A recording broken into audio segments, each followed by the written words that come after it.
नमस्कार शिक्षक बंधू भगिनींनो.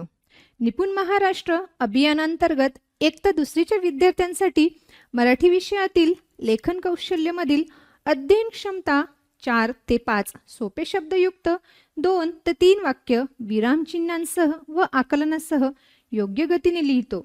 आपणास विद्यार्थ्यांची ही अध्ययन क्षमता विकसित करायची आहे. या अध्ययन क्षमतेअंतर्गत विविध स्तर आहेत.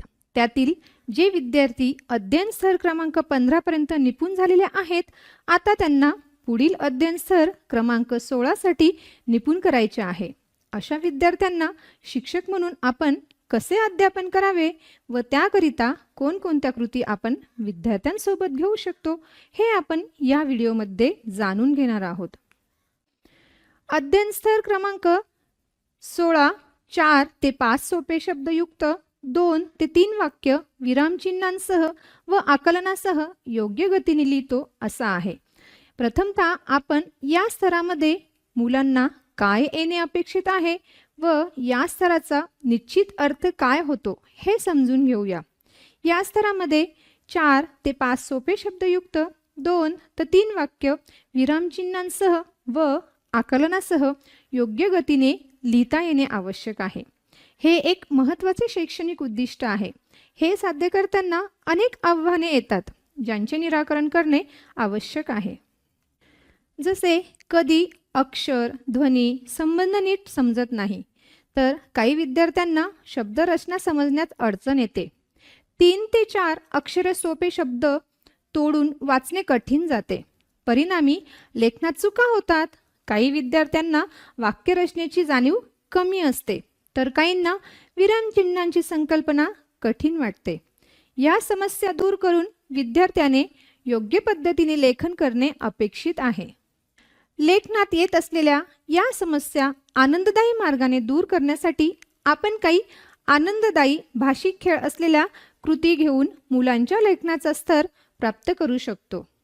पहिली समस्या आहे अक्षर, ध्वनी यांचा संबंध नीट न समजणे. काही विद्यार्थ्यांना अक्षरांचे योग्य उच्चार समजत नाही. उ, ऊ, ई, ई, ट, ठ, ड, ढ अशा ध्वनींचा गोंधळ होतो. त्यामुळे शब्द वाचताना आणि लिहिताना चुका वाढतात. यासाठी आपण एक भाषिक खेळ घेऊ शकतो. ध्वनी पकडा, अक्षर आणा. अवघड शब्दांचे कागदी फ्लॅश कार्ड तयार करा. उदाहरणार्थ उ, ऊ, ई, ई, ट, ठ, ड, ढ यासारखे कार्ड बनवून ऱ्हस्व व दीर्घनुसार अक्षर वाचन व लेखन घेऊ शकतात. दिलेल्या शब्दांचे वाचन घेताना ऱ्हस्व उ असेल तर विद्यार्थ्यांनी 1 बोट वरती करणे आणि दीर्घ उ असेल तर 2 बोट वरती करणे अशी मजेशीर कृतीही घेऊ शकतात. नंतर या ध्वनींचे अक्षर, शब्द व या शब्दांपासून छोटे वाक्य बनवणे व त्यांचे वाचन घेणे, प्रथम अनुलेखन नंतर श्रुत लेखन करणे असे क्रमाने घेऊ शकतात. मागील कृतीस पुढे नेत दृढीकरणासाठी अजून एक कृती घेऊ शकतो. कृती क्रमांक 2. प्रत्येक ध्वनीवर एक चित्र व त्याचा शब्द असलेले कार्ड तयार करा. उदाहरणार्थ उ, उंदीर आणि उंदराचं चित्र सोबत ठेवा. दीर्घ उ साठी ऊ, ऊन आणि आपण विद्यार्थ्यांना ऊन दाखवू शकतो. असेच पुढील शब्दांसाठी ई, इडली, ई, ईगल, ट, टेबल, ठ, ठेंगणी, ड, डमरू, ढ, ढोल. वरील शब्दांचे प्रथम चित्र आणि नंतर शब्दपट्टी दाखवून त्याचे वाचन व नंतर लेखन घेतले तर विद्यार्थ्यांना लेखनाची आवड वाटेल. आधीसारखेच येथे सुद्धा सुरुवातीला अनुलेखन आणि नंतर श्रुतलेखन घेणे. याप्रमाणेच अधिक वस्तूंचे चित्र व त्यांची शब्दपट्टी दाखवून वाचन व लेखनाचा सराव तुम्ही घेऊ शकतात. हा अध्ययन स्तर गाठताना शिक्षकांना वर्गस्तरावर अजून एक समस्या येते. ती म्हणजे विद्यार्थ्यांना वाक्य बनवताना शब्दरचना समजण्यास अडचण येते.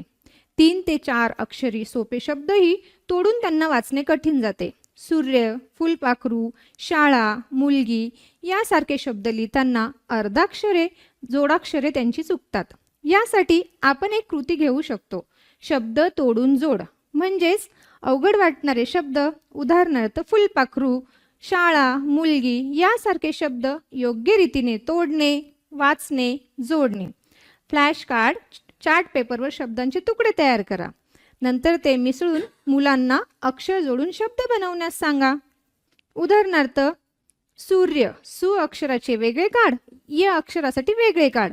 फुलपाखरू, फु, ल, पा, ख, रू असे वेगवेगळ्या अक्षरासाठी वेगवेगळं काढ. प्रत्येक तुकडा वेगळ्या रंगाच्या कार्डवर लिहा आणि मुलांना ओळखायला सोपे होईल. फ्लॅश कार्ड जोडून शब्द व शब्दांपासून सोपे वाक्य बनवण्यास सांगा आणि ते लिहून दाखवा. या कृतीमुळे मुलांची शब्दरचनेची शंका शब्दाची अशी फोड केल्याने दूर होईल.